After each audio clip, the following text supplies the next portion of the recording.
All right, we are now live on YouTube. Caleb is here, but he went to get some water, and Scott has some storm clouds behind him on his green screen, which I think is pretty suitable for the first topic we're going to hit. And you know what that is? You know what that is? What Caleb was doing last week. Yep. I couldn't download the audio you sent me, Scott, but I'm going to play it on my microphone because we got to hear this. So you guys online on YouTube, we're going to get started here in just a second. Feel free to advance the conversation, as I always say, and ask some questions or even new topics or whatever, and we will get going. All right, here we go. Let me get started. Caleb, you good? Sure. Okay. All right, here we go. Where is it? There it is.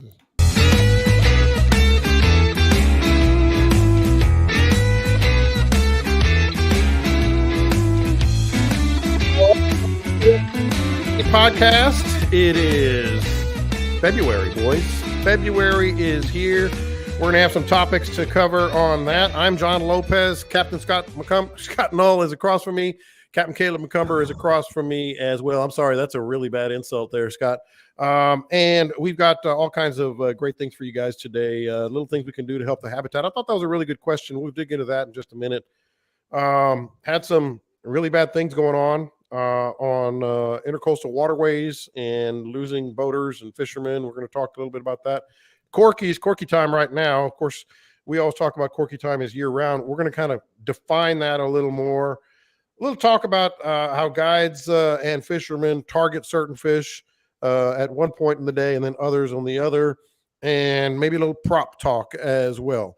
But don't forget to subscribe to the Bite Me podcast. Don't forget to, wherever you get your podcast, on iTunes, on Spotify, on Google Podcasts, everywhere that there's a podcast, there is the Bite Me podcast. And of course, don't forget to join the Facebook group page. Facebook group page is where we can have a healthy discussion, get some topics, and move on from there. But we start with this.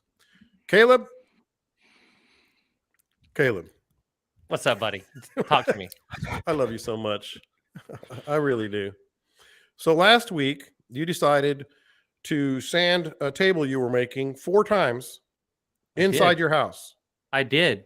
You did. It turned out really nice. It was beautiful. You sent me the pictures. It was great. It was gorgeous. In fact, we can keep talking. Mm-hmm. Oh, crap. Never mind. Okay. I was going to show it to everybody, but it turns out my cord management won't let me do it. Okay, so you're actually at it right now. Oh, yeah. Yeah. Look, I'm not like this anymore. Oh, yeah, that's right. Yeah. All right. Well, it was a successful operation, successful project. But you made the tactical error of, sanding it in the house, first of all, and there's dust and sawdust going everywhere. Then you decided, I can fix this. I'll open the front door and the back door. That was another tactical error. Air swap. And then to top it off, you lied to your significant other about it. In fact, listen to this. She took her passport out and there was dust on it. There's already dust on it. There's already dust on it from sitting right there for a couple days. Really? Yeah. Really? I've never seen dust in our house like this. Maddie came not last Sunday, but the Sunday before. No, Steve, we're not messing babies right now. Maybe like front glue and some stuff, you think? Front glue and something, maybe. We almost went into lockdown, man. Forget lockdown. Let's talk about the dust. Water was getting all in the school. I was like, well, I was really happy about Kate at that moment. Yeah, front had some of that Saharan stuff. Saharan dust? What are you doing? You never heard of an Arctic blast with Saharan dust in it? Come on, man.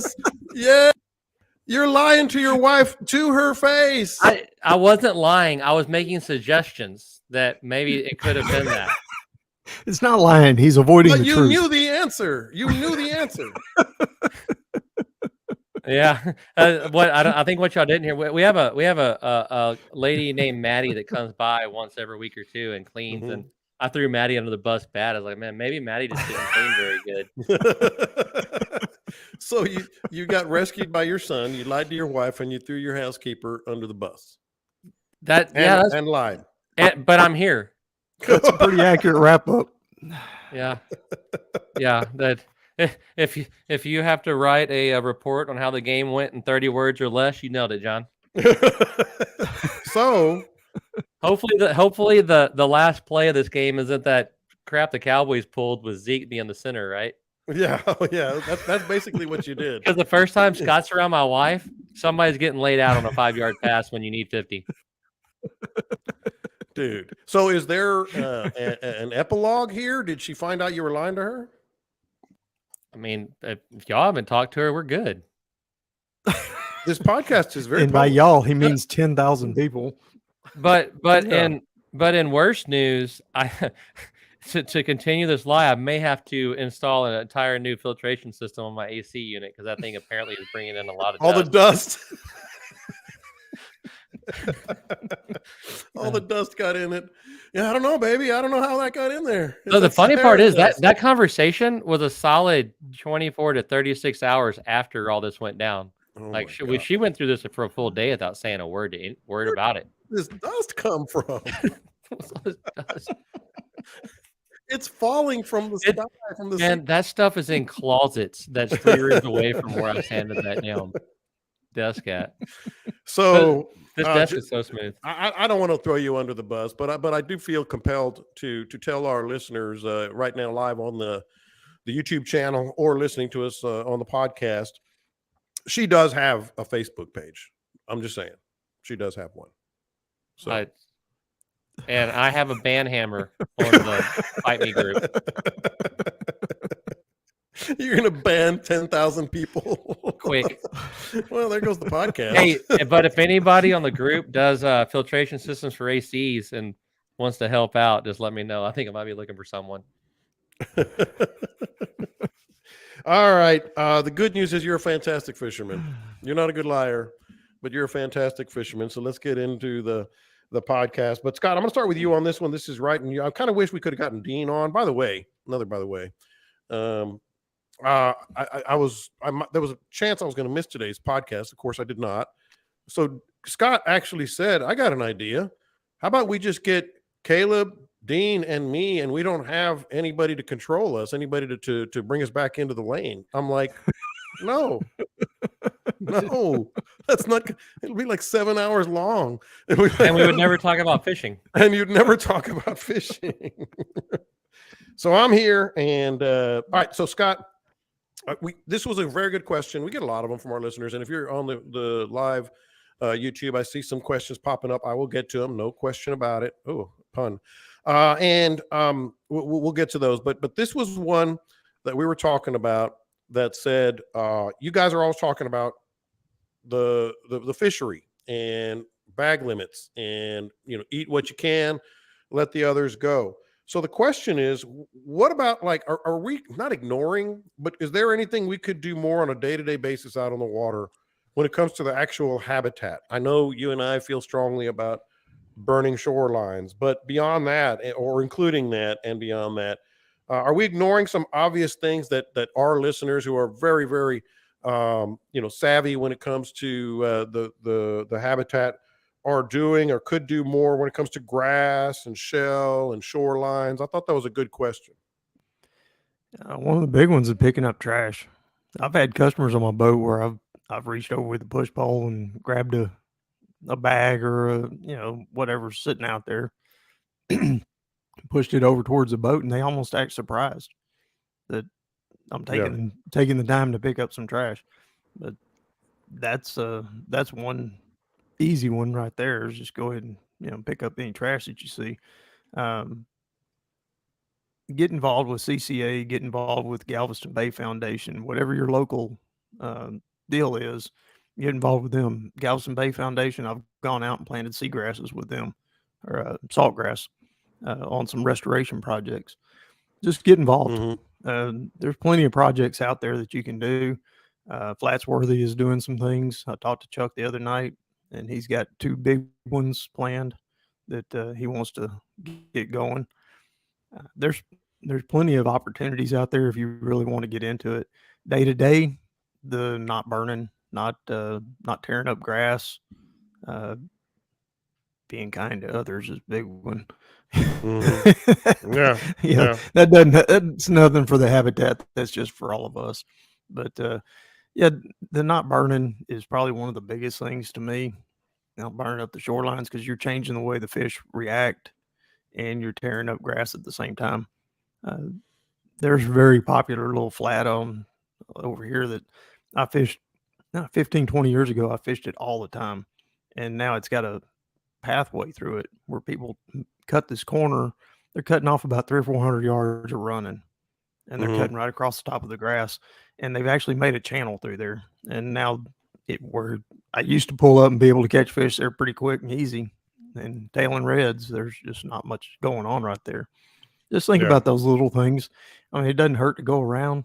Yeah, we all got shallow running boats, but going around a flat is not a bad idea if it's not 5 miles out of your way.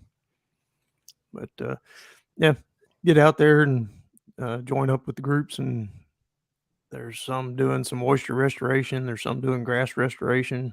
The crab trap cleanup is coming up. You can do that. There's all kind of little odds and ends that you can get involved with. And Caleb, we like to give you a hard time. Sometimes you earn it, but you are always in skinny water. You are always up and down the coast from Louisiana and Florida, even, but from Louisiana down to the lower coast. There are things that I'm sure you run and you run hard, but outside of the bag limits that I'm sure you do and you stay conscious of, to make sure that the habitat is in good shape. Yeah, well, like Scott pretty well hit on all of it. He's been doing that a lot lately, where I have stuff to say and then he just leave some for the rest of us, Scott. But there is times whenever it's easy enough to go around that shallow flat or around that sandbar or something, and you just blast across it. And I'm not going to say I've never done it. I've done it once or twice, but I went around it once or twice too. That's just think. In that regard, just think about your actions before you do them. It is incredibly necessary. It's like whenever I call Jeremy Compton and he texts me and says, is this something that could have been handled in a text message? Just think about what you're going to do before you do it, and could there be a better way to have done it? Now let's talk mangroves, Scott, because let's think about this. Dean is. I can just hear Jeremy saying that. Dean is actually planting mangroves at his house in it's a big process. You go from the little, what is it? Like almost like an acorn type thing, a nut, to the actual sprout, to the other things. Now that's just a guy that cares deeply about his ecosystem and is going above and beyond. But that's Dean, and he's awesome with that. But that's something that as a group, maybe a lot of people could do more down, especially down on the lower coast where they are. The mangroves are eminently important to the lower coast. I've got one of Dean's red mangroves growing on my porch. He just got some more in from Florida here recently that he planted. So I'm hoping to pick up 2 or 3 more. But we have black mangroves here, and that's what he's been. He's been concentrating on the red ones because those are the cool ones. Those are the real tall ones that you see down in the Caribbean and South Florida. The black mangroves are what we have here on the Texas coast. They're more like a bush. And there was one red mangrove, main one, growing in the Lighthouse Lakes, and that freezing 21 killed it. But Dean had gotten a lot of seeds off of it, and the one I've got on my porch is from that. He was trying to be like Johnny Appleseed with the red mangroves growing all over the place. Yeah. Now he's starting over again. He had planted a bunch of them. He had them all over the place, and that freeze got all of them. What about like Perry talking about there are areas in Florida where it's illegal to run a motor through. Does Texas have any areas like that? They had some that were experimental kind of deals down around Dean. on what was that? They were like Rockport around California Hole and Estes Island, Trailer Island, a lot. There's grass spots there that are signed off. Yeah, there's some there, and there was Brown Root Flats. That was the big first one. I remember that. Yeah, They cordoned off a huge area to do it as a scientific experimental kind of deal, and I don't know whatever became of it. There was some talk about doing the graveyard that way as well, way down south. It certainly wouldn't hurt, but typically ours were more voluntary, and there is a law against turning up the grass and uprooting grass. I don't know how they can enforce hard it. to enforce, but yeah, it's really tough to enforce it. But if a game warden sees you and you're out there turning up the grass trying to get off a flat, they can write you up. What about like Caleb? The whole burning shorelines thing. There are ways to do that too without just not even caring. You just wherever your motor is, you just go. I mean, you're digging an entire rut down that shoreline. You can be. It depends on how shallow you're doing it and where you're doing it. If you're rolling down a foot of water in a muddy bay, you're not really tearing up the bottom as much. You're just throwing the fish off and how they react, like Scott said. But if you're burning on grass stuff, yeah, you're cutting cattle trails down it. I see it. There's some back lakes that I have up here that I fished that still have grass in them, and yeah, I can go in there and I can tell you how many boats have been in there before me. You can see them where they jumped up or spun up, and really all he had to do was putt 40 yards and get in the channel and drive off. Well, that's kind of where we need to kind of put a bow on this. Common sense. Don't just just dig out, putter out. Scott, you brought this. You started this whole thing with talking about picking up the trash. I mean, sometimes people are like, it's just one plastic bottle. Man, that drives me nuts. Like, a plastic bottle of fly out. I will turn the boat dead around, get my net out, go get that plastic bottle and put it in the trash. The whole it's just one plastic bottle thing. There's thousands of just one plastic bottles out there. It all adds up, man. I mean, go to the beach and take a look at the beach. It's a wreck out there. All the stuff that washes up. Was it 2 years ago? I guess it was. I was out on the beachfront looking for tarpon. Way down, what I'm looking for is little flashes. It looks like mirrors when the tarpon start rolling. And it was pretty calm that day, just little small swells, but slick. And every time I kept looking up there, and the sun was glinting off of something, and man, I was like, man, there's a whole big old school of tarpon up there. And so I started moving up closer to it, and it'd go away for a second, then come back. I finally got up there, and it was about, I don't know, 20, 30 beer cans. Oh, floating away from a boat that had guys up there fishing in the surf, and they were just chunking their beer cans in the water. That kind of stuff, that's just uncalled for completely. That's the worst. That's the lowest of the low. By now. Everybody knows by now. You can't be doing that. But anyway, I thought it was a good question about the habitat, not just bag limits and stuff that we can do. It's just a little common sense, a little courtesy, a little extra step. Takes you 30 seconds to go get that plastic bottle. Takes you 30 seconds to putter out, or a couple of minutes from shallow water, etc. But I appreciated that question a lot. All right, boys. So this is another one from our listeners.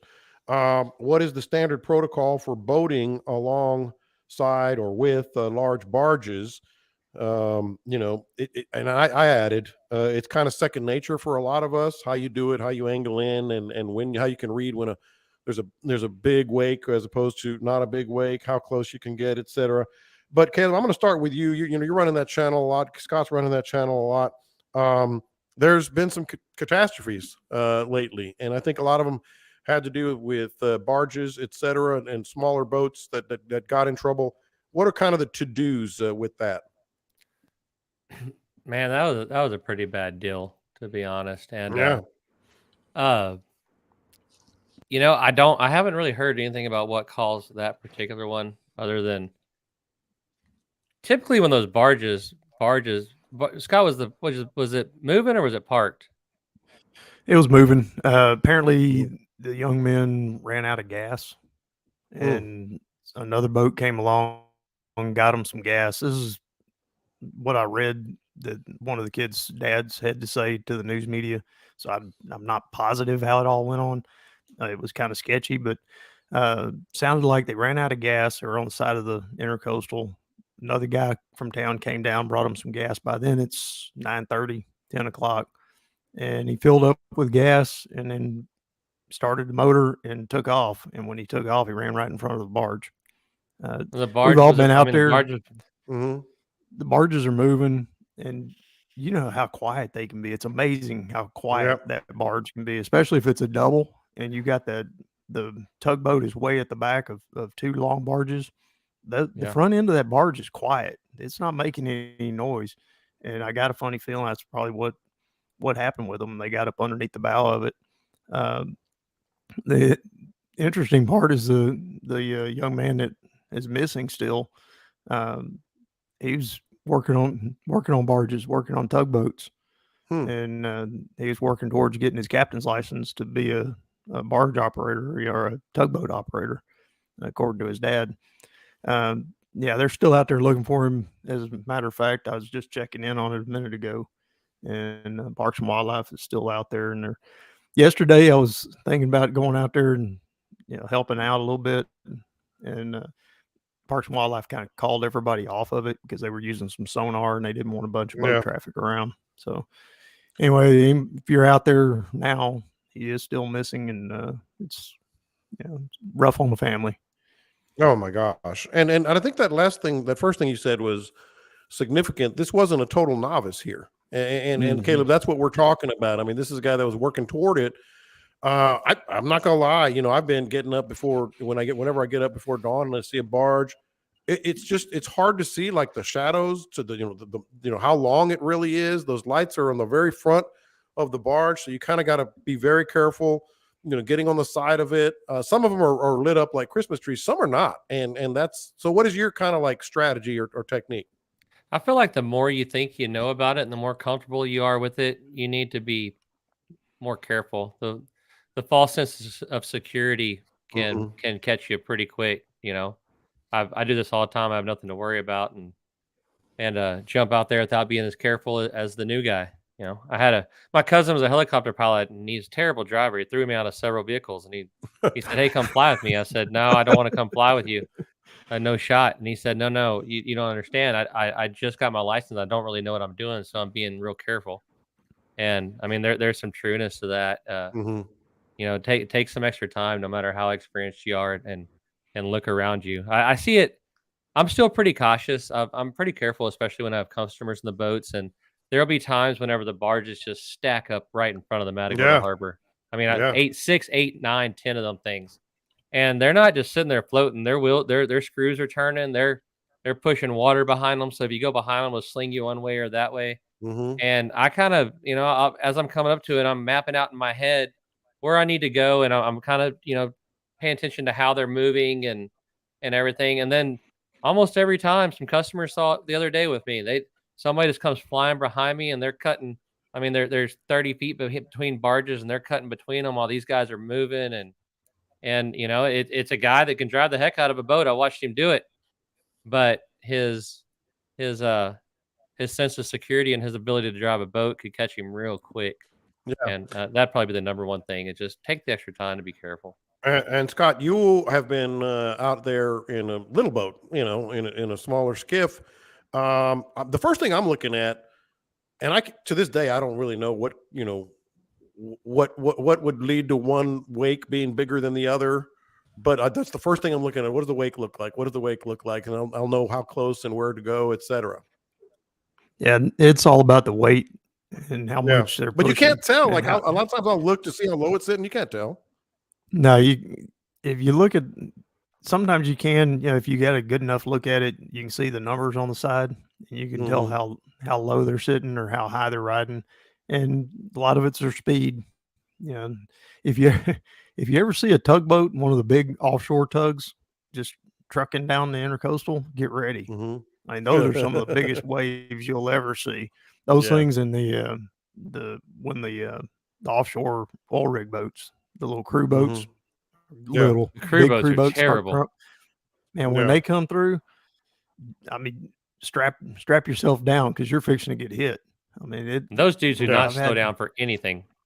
No, The crew boat? I've had extremely large wakes come completely over the bow of a Poland skiff Oh yeah. from a crew boat. Oh yeah. And I mean, dumping hundreds of gallons of water in a boat. It's never fails, but obviously, you know, those are some of the things you can do. It's also goes back to kind of what we're talking about. Don't be in a big hurry, man. You know, that you got to respect those things. That it's so easy when you're on the water so much to just feel I got this. I've done it 100 times, et cetera, and then all of a sudden your boat is rocking. I've done that about a year ago. I was like, whoops, that was a bad tactical error. And I was just kind of going back and forth and trying to fight it. And I'm like, well, okay, hopefully thankfully I was with my kids. So it wasn't anybody that I had to, you know, kind of make sure that I'm not a dummy. Trust me, I'm not. I know how to do this. I just screwed up. We all do. All right. Go ahead. Every year somebody gets flipped out there in Galveston along the ship channel, you know, anchoring up out there and anchoring up on too short of a rope. Some of those ships coming through there throw some pretty good wakes. They're they're known all over the place. You can surf them. There's some guys that surf them all the way up into the upper end of the bay. You gotta. The worst ones are when that happens when it's a calm day and nobody's ready for it. You know, you're just out there fishing, doing your thing, fishing along those swell banks, and you can get flipped pretty quick. One of the things you can look at when you're in the intercoastals is if you're in the enclosed part of the intercoastal where it's a bank on both sides, just the width of the ditch, you can look at the edges behind that barge and see if they're rolling the big wakes down the flats. That's usually how I'll tell if they're rolling a really big wake or if they're not. Because I've hit one time that I misjudged it and you hit the barge? No. I hit the wake, and whenever I fell off of it, there was 3 foot of air under my boat before I hit the water again. And I wasn't even you know coming at him head on. I was passing him, and so I wanted to ride that wake up and get my nose up and kind of skip to the next one. And the spacing was just too much, and I Dukes of Hazzard it. Well, then there's the fishing aspect of it. All these people whether they're throwing bait or whatever, they're anchored up on those shorelines. I mean, you got to kind of keep your head on a swivel on that too, Scott, because those things will come and all of a sudden you don't know the difference. Couple with not big wakes and all of a sudden you're getting spun around. Yeah. Playing in the intercoastal is a dangerous game. You know, you just got to know it. I mean, it's a commercial shipping lane. You gotta watch everything that's going on around you. You know, we kayak it from time to time, and as soon as we see one of those boats coming along there, just paddle up as shallow as you can get because you're fixing to get sucked. Yeah, it'll suck all the water off that flat. Biggest flounder I ever saw in Port O'Connor was because of that.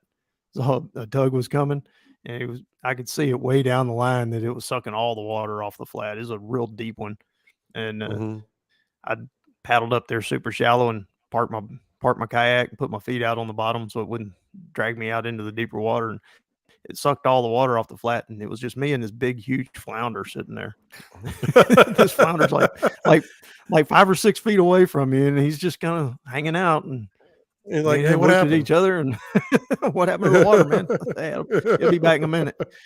Yeah, and, sure enough, water came back. But I mean, honest to God, that was a 30-inch flounder. 28, 30 inch. You started casting like a mofo. Oh, you started casting and casting. Didn't catch him, but could have jumped on him, I guess. But it was kind of muddy. Yeah. All right, Caleb. So we got a Corky question, and I like this one. It's about tuning Corkys, but let me read the question for best winter results. You guys say we can throw Corkys year round, but I'm just guessing when it comes to tuning and working at this time of year. He said, like, he's just guessing, you know, what do you guys do when you to have the confidence that it'll draw strikes? I zilched the other day while my 2 buddies caught some nice trout and they were all throwing the same Corky. Like, is there a particular winter style approach, the way you work it? Not really. No, it's it's a situational deal more than a seasonal deal. You know, like we've talked about before, if bait's starting around and shooting around, I'll probably start with a little bit more aggressive and quicker. And if the bait's slow, I'll start with it slower. As far as what do you have to what do you guys do to have confidence it'll draw strikes? Man, we've caught enough fish on it. We know that it will. So if you don't, next time you're fishing and get on a decent bite, risk not catching some fish if you feel that way, and put a Corky on and throw it. But if you're on a good bite and you're catching them on plastics, you'll catch them on a Corky too. As far as shaping it, here, look. You have one? I wonder if he's watching.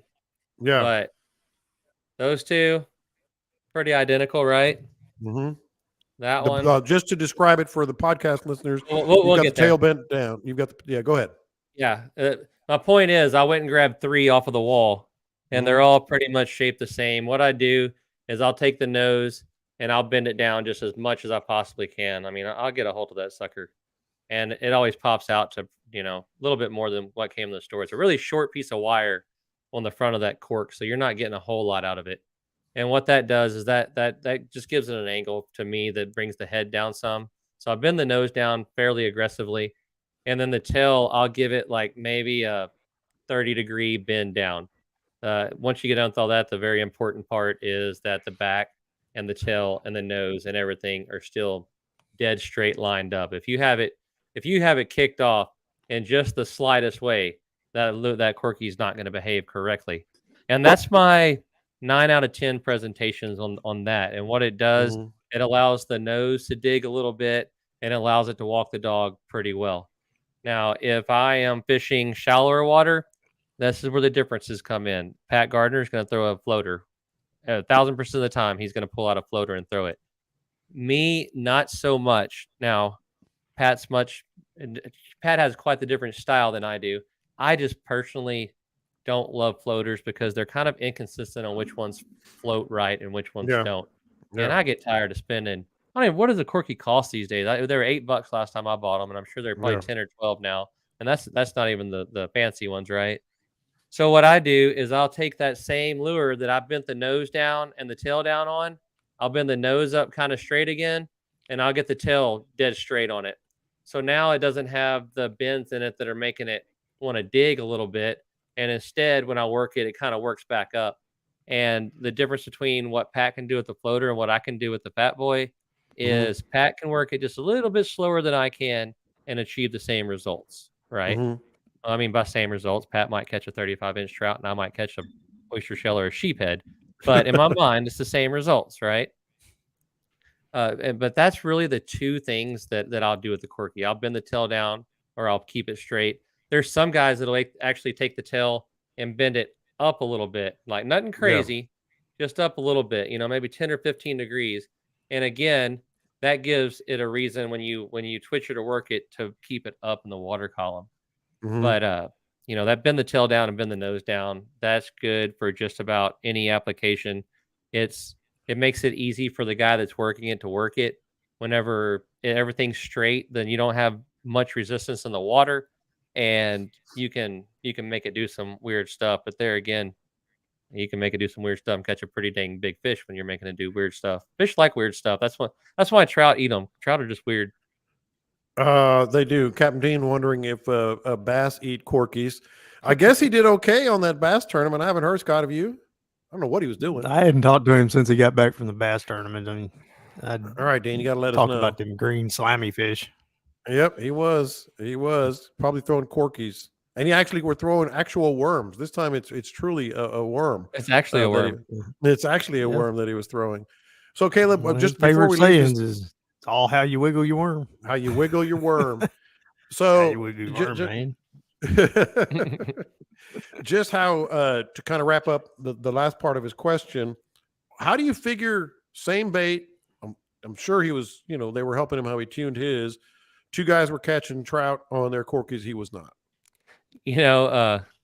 I probably shouldn't say this because you're so nice to me and Scott, but when I read that, I thought it was just a text you sent me talking about your day. I mean, I've had them. I've had them.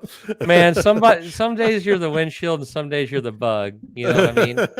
Whenever. Hey, you know there my were days ego. at the I'm not World going to say I Series when didn't. Daniel smoked me, and the next day I smoked him. That's just how fishing works. I wouldn't read too far on that. Now I will tell a story real quick.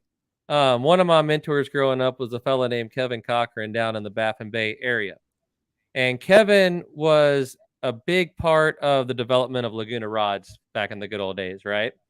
Mm-hmm. And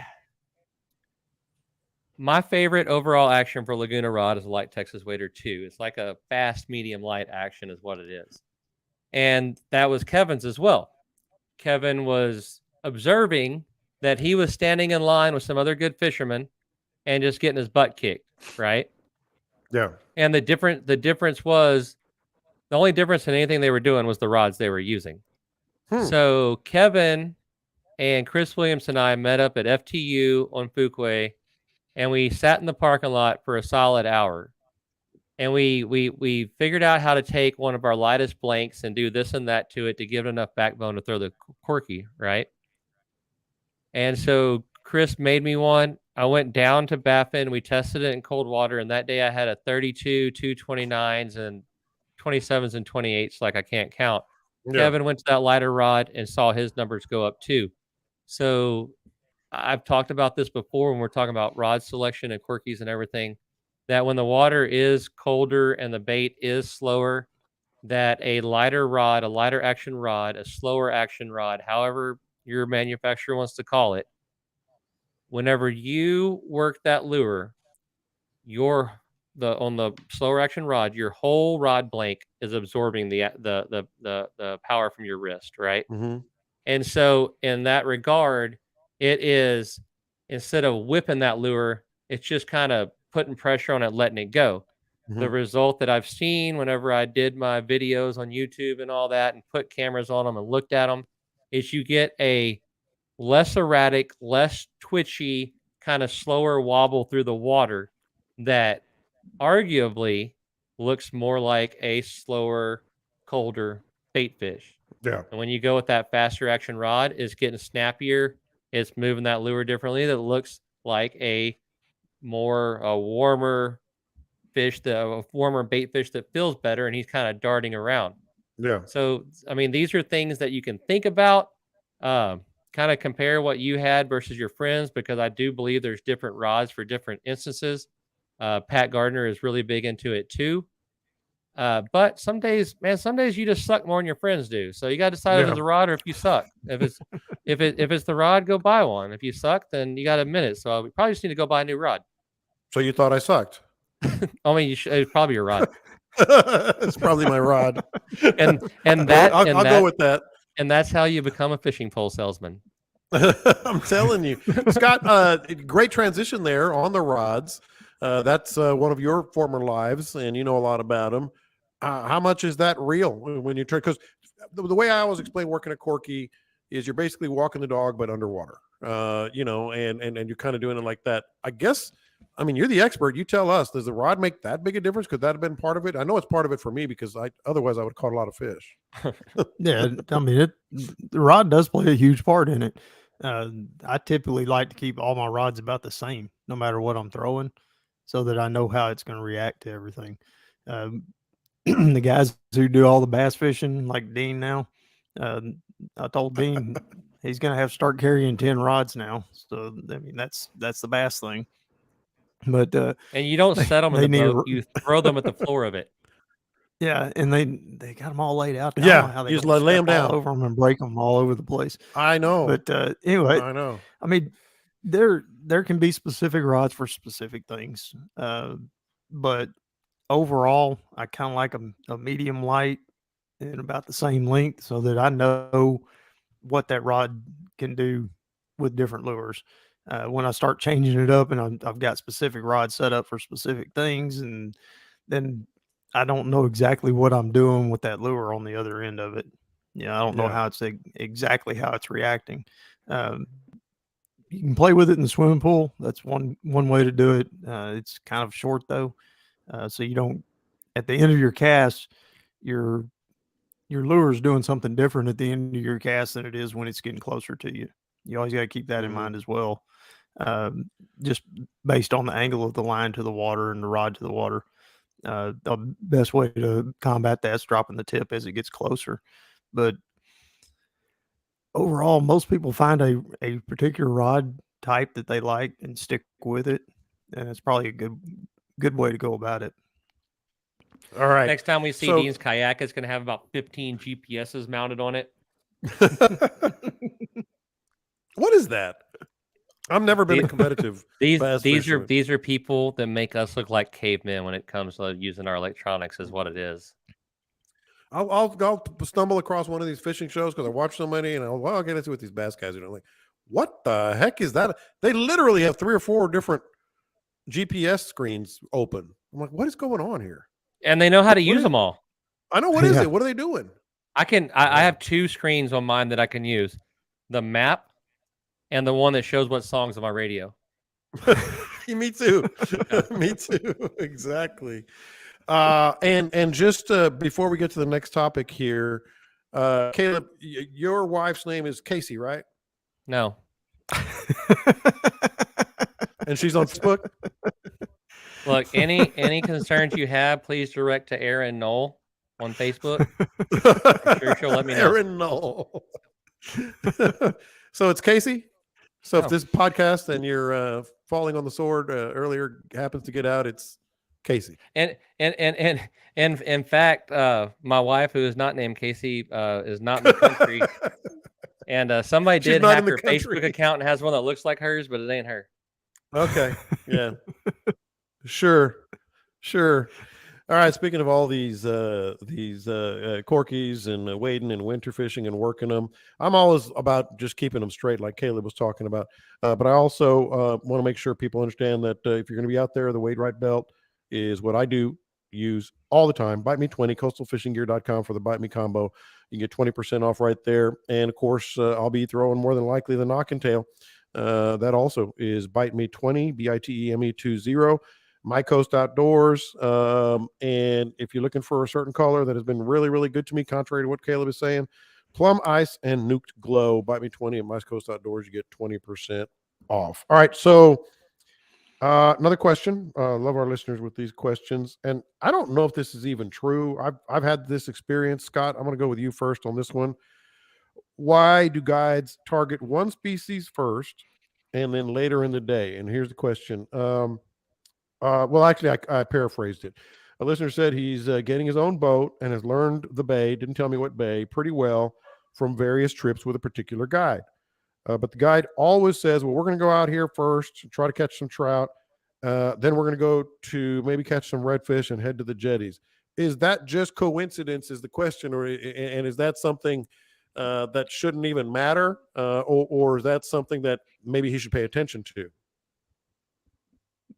As far as guides go, I would probably say that those guides had confidence that they knew where those trout were, and so they went and hit those trout first, and then the redfish is going to be more, I'd say easier, but it'll be more predictable a lot of times than the trout will, and so I would guess that that's probably why they did it that way.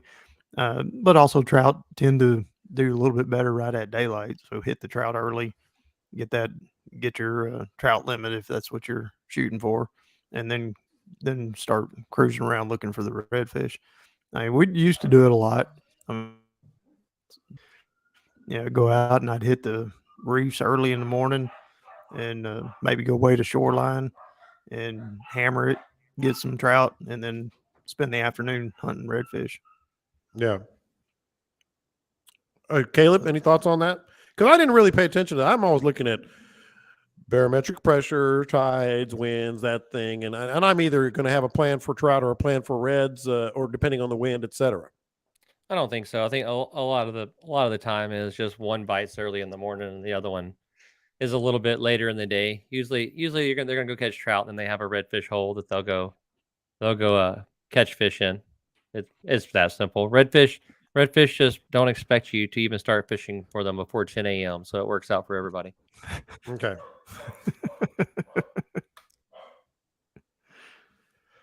All right, so Caleb, you were talking about the Chuck McKinney props. The question, I just plucked this off of the Facebook group page because basically, there's always a good prop discussion and tuning them and what the cup is and all that stuff.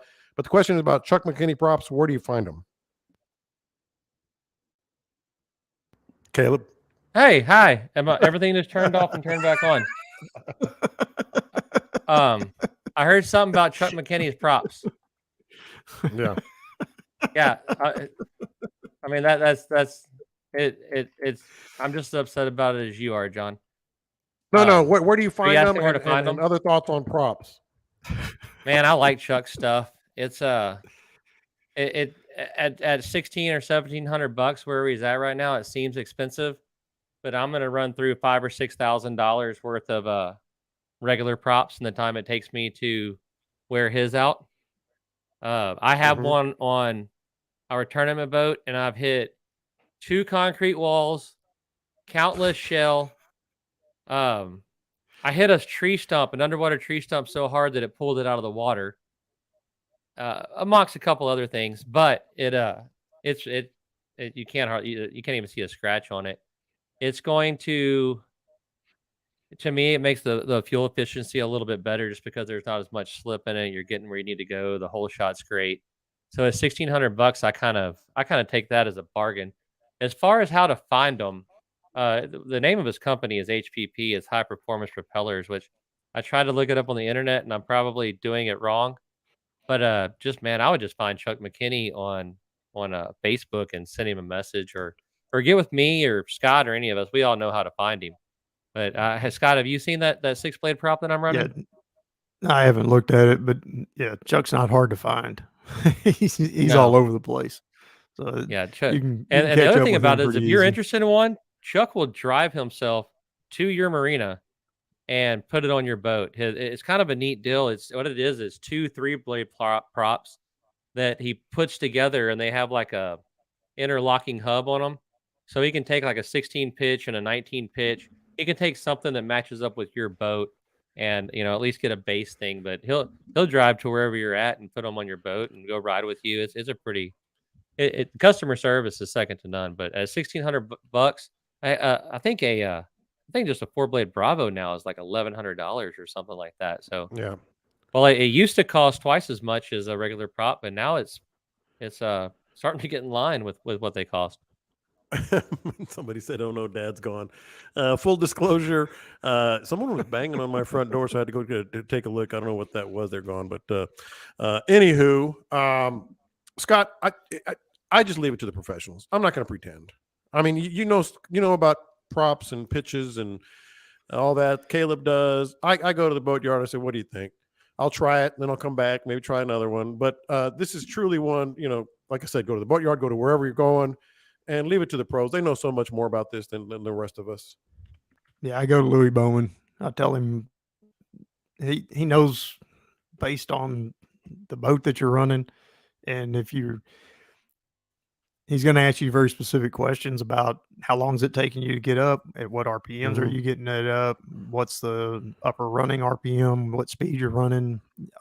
He's going to want to know the RPMs at different points in your day. And if you've got that figured out, then you tell him you're just not satisfied with your upper end speed or your hole shot or whatever it is, and he can tweak a prop and make it do exactly what you want it to do. When you go to a really good prop guys, man, it's almost like magic. So talk about above my head. I'm not even going to pretend. Yeah, I took one to Louis one time, and he looked at it and he took it out back, and all I could hear was a bunch of banging and hammering and stuff. And he brought it back to me. He says, "Try that," and it worked exactly the way it was supposed to. I honestly don't know what he did to it back there, but he made some noise and then it worked. Yeah, I'm just happy with that. Chuck's Facebook is Whole Shot Performance Propellers. Mm-hmm. So if somebody wants to find that's him there. part of the question right there. Yeah. But he's a member of our Bite Me group, so just go in there and at Chuck McKinney, and you're good to go. Probably. If any of y'all have seen the post, I'm kind of into seeing how many times we can tag him in one post. So it's a good time for everybody. And it's Casey. Has he shown right? up yet? Chuck, yeah, he finally did. Chuck's sitting home. He just had reconstructive shoulder surgery, so he doesn't have anything else to do except get screwed with on Facebook. Yeah. Yeah. And Casey. I'm a widower. Now you killed her. Now you killed her. Dude, this is not better. This is not getting better. COPD got her. This is not improving things by all. How many props have you gone through in the last, let's say, 5 years, Caleb? I couldn't even begin to tell you. Some of them only lasted one day. What? When my two JHs ago, it had a brand new prop on it. It lasted 37 minutes. Come on. And familiar water, no less. It's more familiar now than it was before that.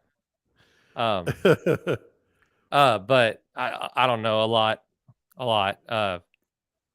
I've got probably about 9 in my barn that are just laying around from that time period.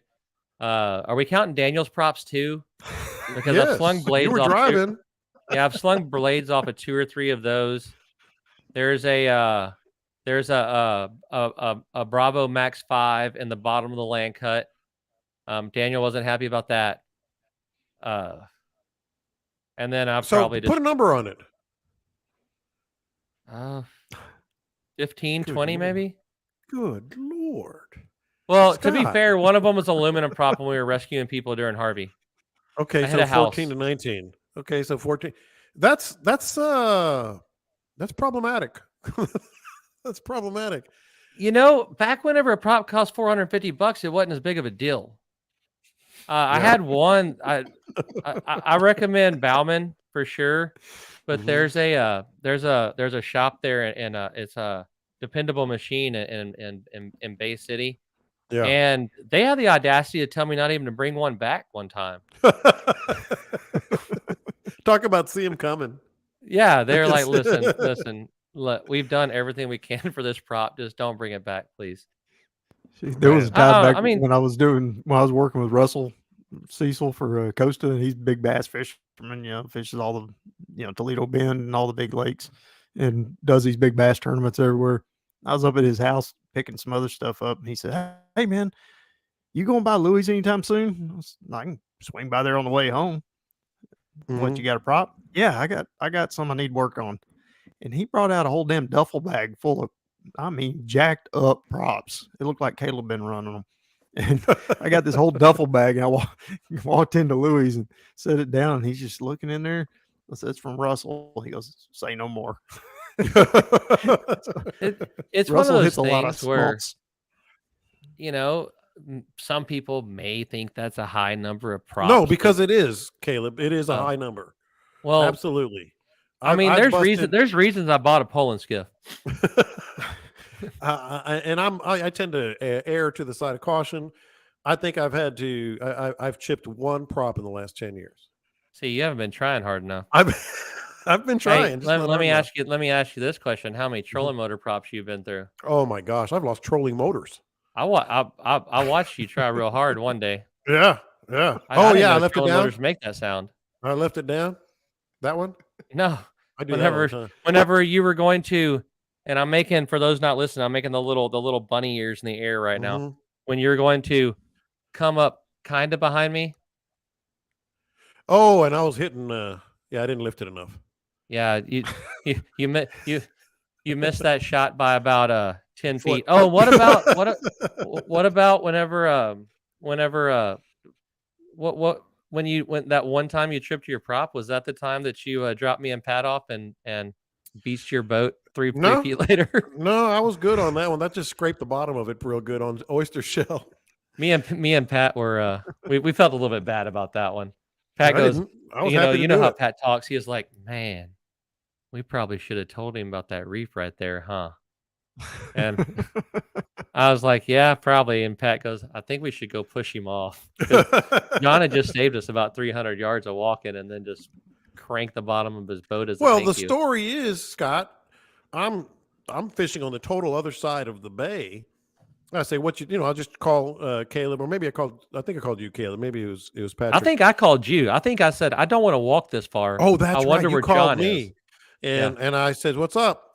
And he goes, "Well, we're about a mile away from the boat waiting, and we don't want to walk that far back. Can you come pick us up and take Yeah, us I to said the if you boat?" happened to be in the area, I would not be mad if you swung So by. me, being the good friend, Actually, that's a lie. I've made up some bullshit about having listeners on the boat that wanted to meet you so I could make sure you came by. stroke his ego a little bit. Yeah, man, they want to meet you. Yeah. So of course, being the nice guy that I am, I was like, sure, no problem. Barrel across the bay, go get him, go around the island, pick him up and his customers and Patrick, take him to their boat. I get right there and I'm just like teetering on oyster shell. It was bad. Like it was 3 inches deep. It was I'm bad. like, well, we went that's a from problem. belly button deep to instant 3-inch oyster reef. It happens. So yeah, that fiberglass had a couple of marks. That's all. No big deal. But one prop, I'm proud of myself. Now, just as soon as I say that, I'm gonna bust up some more. All right, so let's get to what would Scott do? What would Caleb do? But first, just a reminder about if you have a $5,000 plus job in the San Antonio area, we got a lot of listeners down there. If you have a $5,000 job with RSL Roofing and Iron Works, and you book a trip with Captain Dean, Caleb, or Scott, Roger over there is going to get your tip covered, and he's a good tipper, so he'll take care of it. Carports, patio covers, gates, fences, bathrooms, remodels, all that's good stuff. All right, what would Scott do? What would Caleb do? Caleb, what are you doing? Have you been fishing? I usually start the show with that. What's been the latest before we get to what would you do? So regarding how much fishing I'm doing, I got a question for you, John.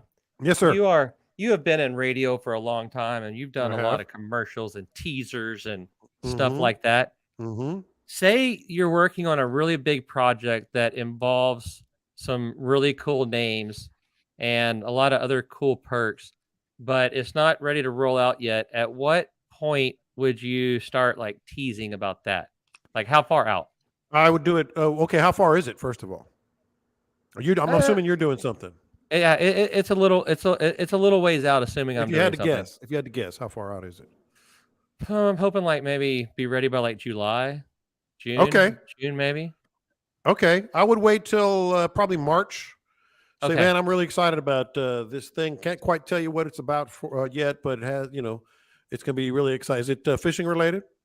It is fishing related, but since it's not March yet, I'm not going to say that I've been working on something I'm very excited about that's fishing related because it's not time to say that yet. You just did. Oh, dang it. How much This is fishing you been live, doing? isn't it? The weather's been kind of squirrely, man. The weather's been a little bit wild, but no, I haven't gotten to be on the water a whole lot. It's one of those things. I've had a couple of trips that were supposed to run, and then one guy came down with COVID, this and that, blah blah blah.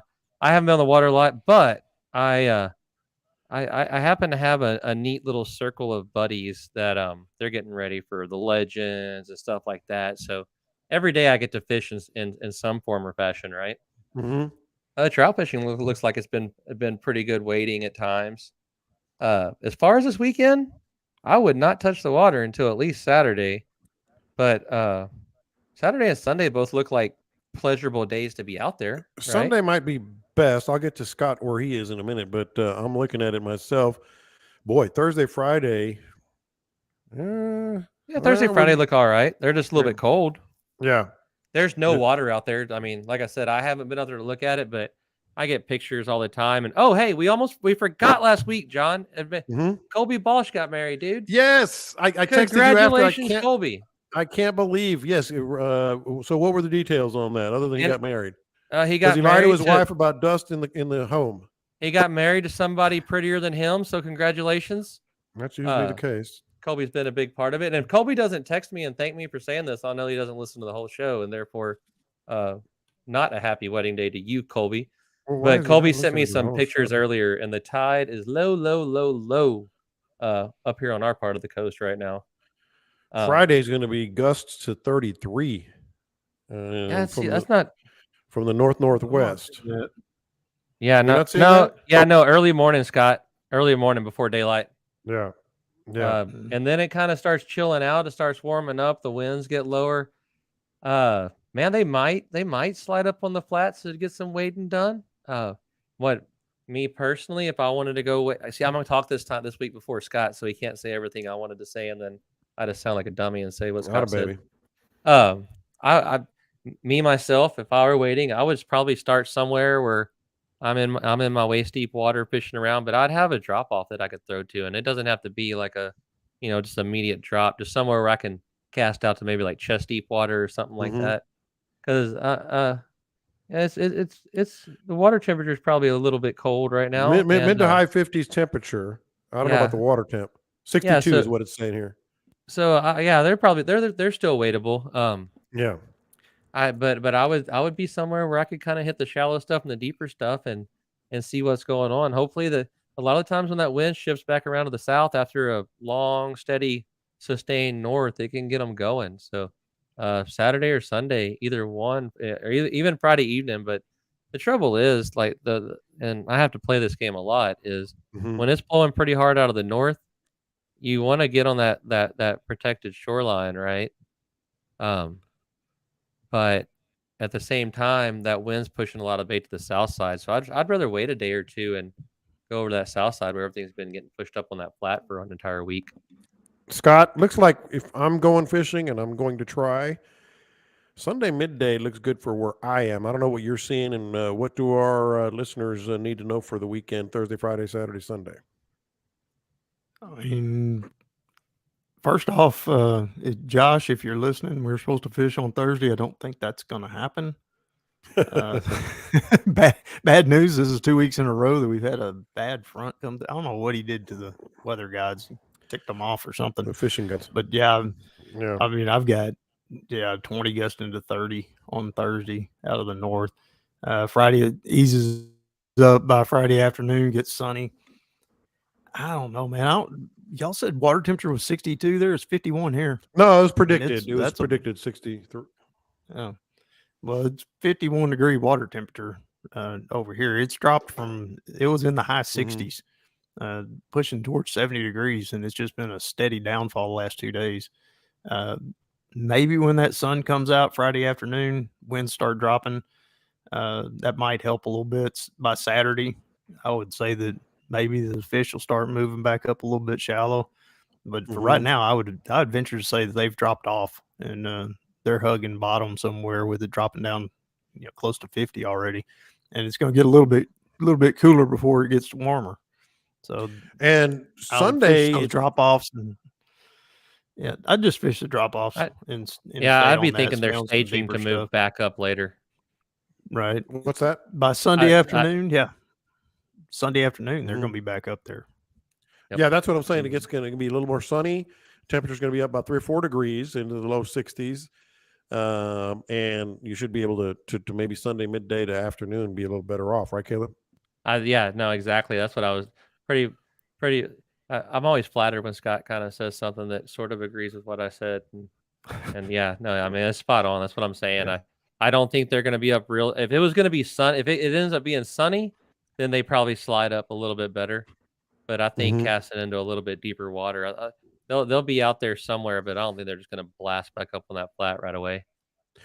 All right, Scott, you've got an incredible picture behind you. I'm sure you took it it looks like, was that a storm brewing or what was that? That's one of the photos that people can get at scottandnophotography.com. What is that story there? It was a massive thunderstorm. Everything else was clear everywhere.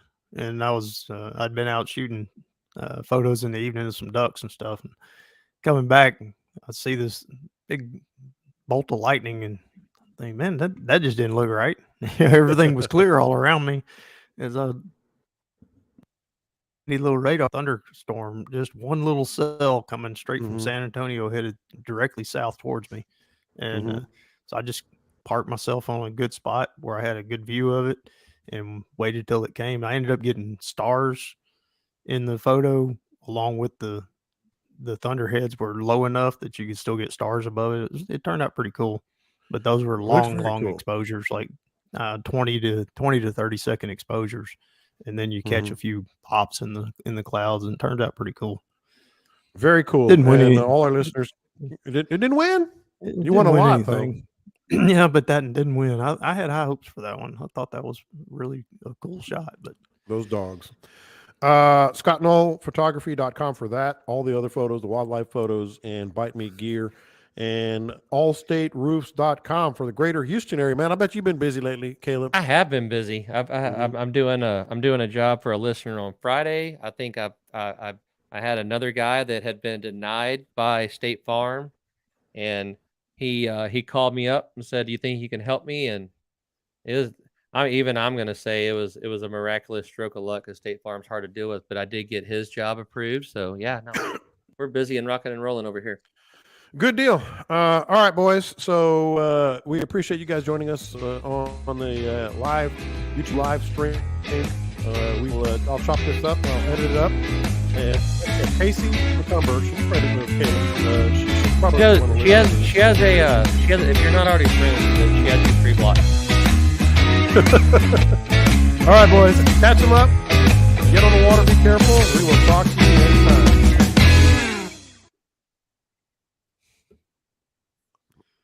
All right. You like how I teased the teaser? That's professional.